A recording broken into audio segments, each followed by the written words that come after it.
Hi, I'm Joe Garcia, and currently I'm the Chancellor of the Colorado Community College system. But previously, I was the head of the Colorado Department of Higher Education and the president of Colorado State University and Pikes Peak Community College. Yeah, so I'm Rebecca Chavez, and I'm currently the Director of TRIO Student Support Services at Front Range Community College Boulder County campus in Longmont. My name is Eric Carpio. I'm actually the Chief Community Museum Officer for History Colorado, which is the State Historic Society. Also serve as the director of the Fort Garland Museum and Cultural Center in the beautiful San Luis Valley of Colorado.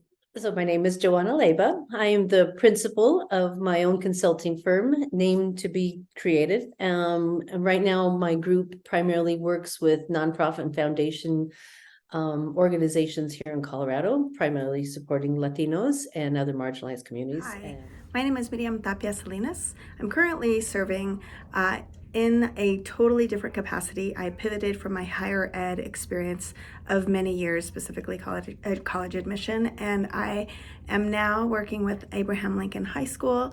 I help oversee and run and strategize around the College Success Academy, Career Success Academy, and P-Tech Business Academies, all things related to post-secondary success. My name is Dominic Martinez. My pronouns are he, him, his, and I am the Assistant Vice Chancellor for the Office for Educational Outreach and Pathway Initiatives for the University of Colorado Anschutz Medical Campus. My name is Dora, pronouns she, her, ella, and I am currently the Senior Manager for Community Inclusion at a corporate company called Chief. My name is Reina Anaya, and I use she, her, ella pronouns, and I currently serve as the Senior Student Affairs Officer and Dean of Student Success at the Community College of Aurora. My name is Joel Orozco Almeida. I use he, him, el pronouns. So currently I'm at Colorado State University, where I'm both doing my doctoral work there too, and most recently I just transitioned into a new job as a director for the College Assistance Migrant Program, where I get to work really closely with migrant students and their families. Celebrating CoCEAL's 15. Wow, 15 years of CoCEAL. This is an amazing advocacy in action. And it was founded by a group of us who were attending a Haku meeting in San Antonio, Texas. And there were people from CSU and UNC and Metro and CU and Adams State. And we all got together and just talked about what we could do as a group of Colorado folks from all levels of our organizations who really wanted to see better outcomes for Latino students. And we were committed to making a difference, a positive difference in the lives of our gente through education. Because we knew that education had made a difference in our lives, and we knew the positive impact it could have on Latinx students and on our society. So you just look around the room and say, wow, this is a really remarkable, group of individuals who hold a lot of power, both within their institutions, but like across the state. And what could it look like, and what could it mean for our communities if that power was collective, right? When people found out why we were coming together at our initial day-long meeting at Colorado State University to address Colorado Latinx students that were not graduating from high school, and even if they did graduate, they were not going on to college. They asked if they could attend, even though they hadn't registered. And we have to do the registration to make sure we have enough food for everybody. I remember when Latina called me, introduced herself, I'd never met her before, and she said, could I please come? I won't eat anything. Of course she could come. We would not turn anyone away, and we fed her. Our familia takes care of one another, don't we? That research was just being published and shared.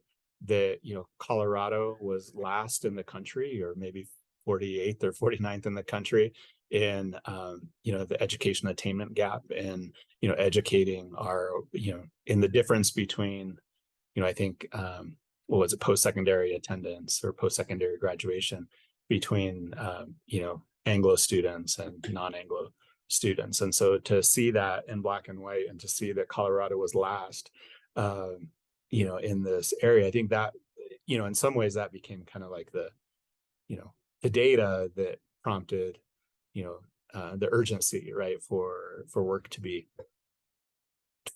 done. And so, you know, And this was before we had in-state tuition for undocumented students. It was before DACA.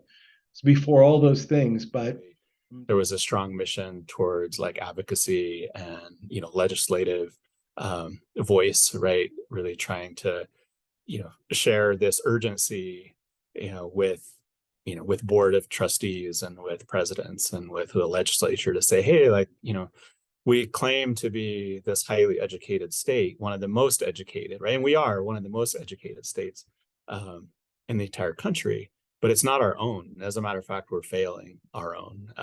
And so, you know, how do we turn those things around, and what are the investments that we need to make? You know, There were so many people who worked long and hard to make CoCEAL happen, to make it a reality. We supported one another through day-long meetings in various cities in Colorado, at times staying in cheap, scary hotels. There were late nights preparing data and presentations to support our mission, wordsmithing documents to ensure clarity, sometimes staying up until 5 a.m. with our smaller committees, with an hour of sleep to prepare for the day-long meetings with individuals from other universities throughout the state. Yes, we worked hard and we laughed loud, and it was a wonderful time. We faced a lot of challenges during that year. That was a year where there was a notable letter that's written, whereas the president then of UNC, K. Norton, was not really being attentive to the needs. In fact, oppositional to the needs of Latino students. And we as a community were very concerned about it. While we were there, is this balance between representing your university and representing CoCEAL? And we had to be respectful of all of it. It all mattered. And it really showed us the delicate balance that it takes for such an organization to have a space of influence and be able to confront and speak truth to power to institutions, simultaneously knowing that some individuals may not have as much protection as others. And so the importance of CoCEAL really lending itself and lending its weight behind that to help protect the individuals that do this work every day. So it was like, I remember Dora, I and Miriam having some really great conversations and talking about like what's the next step and why the importance of us doing this.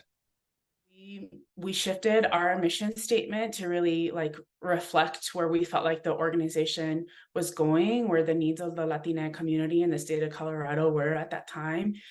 We made the shift to using Latinx to just be able to hold a more expansive, diverse group of experiences and people within our organization. We revised the logo. We gave it an updated refresh. It's exciting for me to see that that's still what exists today.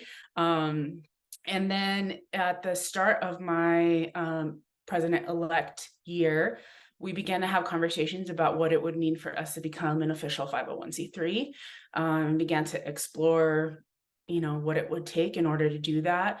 And we did that during my presidency year. And in the transition arena, she took over it as the first president of CoCEAL, being the official 501c3. Sometimes we get comfortable in our own spaces, and sometimes we need to be challenged, because the world we live in is always changing. And I think as especially Latinx people, we need to evolve, and we need to be able to adapt to different spaces. I feel really proud of that work, and I really feel like it was really important for us to do that in order to really establish the potential longevity of CoCEAL, and where it could go and what it could do for the state of Colorado, Latinx, Latinette people in the state. And so I was CoCEAL president in 2019, 2020. And so it was a challenging time to be president in that we were in the midst of a pandemic and having to really rethink what membership looked like and what membership engagement particularly looked like for us now being in a new world and navigating all of the newness that we were having to with going virtual and not having that comunidad that we really fostered as a CoCEAL membership. And We were in it for the fight. We had the best of intentions, but most importantly, I love the people I got to serve with. And again, folks that I most admire and will always continue to admire as my colleagues and friends in this work. So thank you. The evolution of CoCEAL since its initial beginning, I think, is something that is extremely powerful to think of. It's always been led by the membership. Where the membership has wanted it to go is where it has went. And it has been very intentional and centered around the needs of what our current leaders need.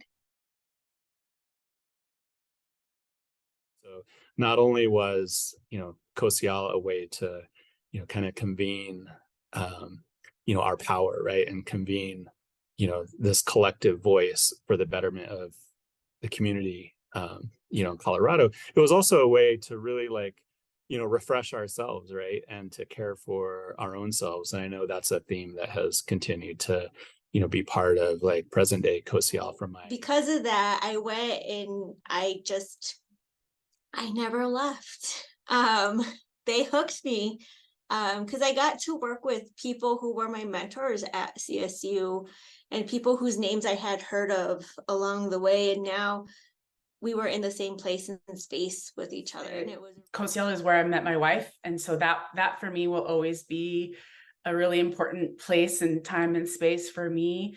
It will, our meeting story will always be connected to this organization.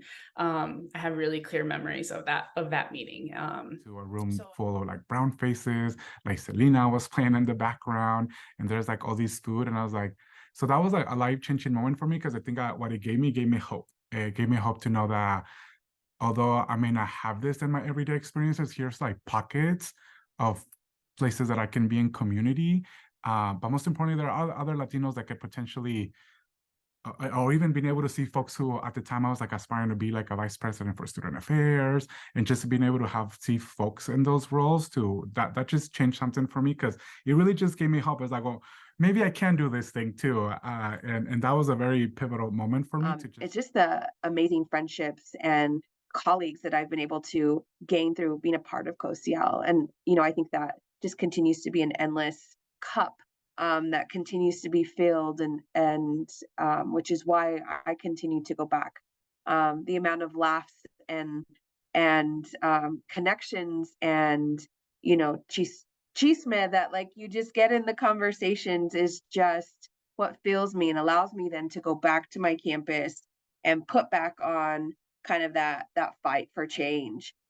I really enjoyed the fact that it was a way for me to escape the tensions of higher education and to surround myself with other people that were like-minded, but also provide a space for professional development for us as Latinx professionals. With CoCEAL, it was a place where I could be my authentic self because of the leadership of the organization. They invited people to come in and to be their authentic selves and to feel in community where a lot of us worked at predominantly white institutions and maybe didn't feel that there, but creating this third space where it's not work, it's not home, but it's that place where you feel in community with others. And thought of it as a great way of recruiting from each other's institutions because people tend to kind of go from one institution to another, and it's a good way to keep going up the ladder, and I think it's almost somewhat of a fraternity or a sorority. It's a network where we're all kind of in it together and support each other. I have very fond memories of even when we were in tough, really hard conversations with each other. There was always a level of respect that we held for each other, where we could be in hard conversations about the direction of the organization, and still look to each other as colegas, as friends, and be in the hard work. And at the same time, just like be able to credit so many other folks that came before me that have given me the confidence to go into like leadership roles, or even starting my PhD program and getting mentors to say like, no, you can absolutely do this, and here's some ways that I have done this, and things such as like paying for it, or like how do I navigate this language. And I remember distinctly like reaching out to other folks within the CoCEAL board or members just to like ask questions. So a big part of even my doctoral journey now is stem from my participation in CoCEAL too. So to this day, yeah, I'm not part of the steering committee, so I'm not as heavily involved as I was before in that sense, but the impact that carry my participation through that, like it still holds true today. And I'm really grateful for that. CoCEAL wouldn't be CoCEAL if there wasn't a Mary, a Dr. Vigil, a Judy, Eric. Like those are the pioneers. Those are the people who laid the foundation for a lot of us who have come after, and for those who are going to be coming after us. And so I pay homage to all of them. I pay so much respect for them laying that foundation and taking on so much of the burden for us. Like they took on a lot of burden, and it was a hard fight. I was honored and humbled to become CoCEAL's first president. And this role is something I will always cherish. This was and is a labor of love, a challenge to change the system.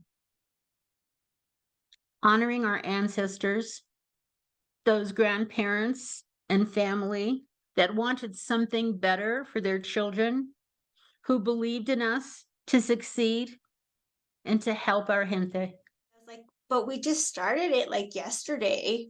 It didn't feel like it had been 15 years that CoCEAL has been making an impact on higher education in Colorado. So I think that in itself is a testament to how amazing the organization is and how the leadership continues to strengthen it and expand its reach.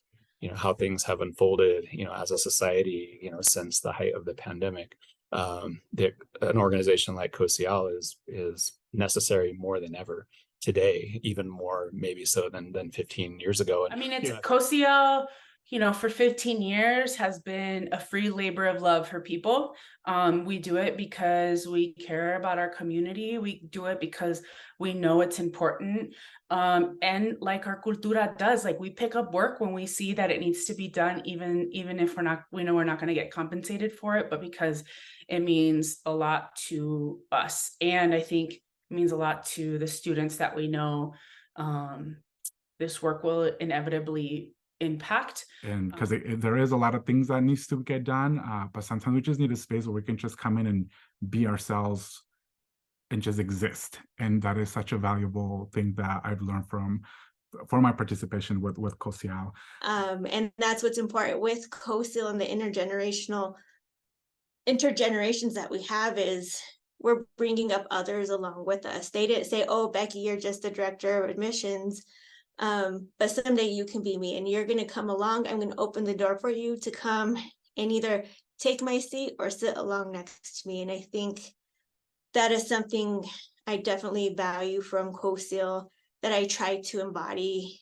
And I want to make sure that whoever's coming up, the generations coming up after us, know that their voice is important and that they do have a seat at the table and that they belong at that table. So like I said, I think it really can continue to be an important voice, an important space an important place for Latinx, Latina higher ed professionals to come together, to refresh, to recharge, to develop our professional acumen, to continue to show up on our campuses and do the work that we know is important for our students, because we're needed. And you know, just like we're having conversations on campuses about the retention of Hispanic, Latino, Latina students, we should also be having the conversation about retaining Latinx employees as well.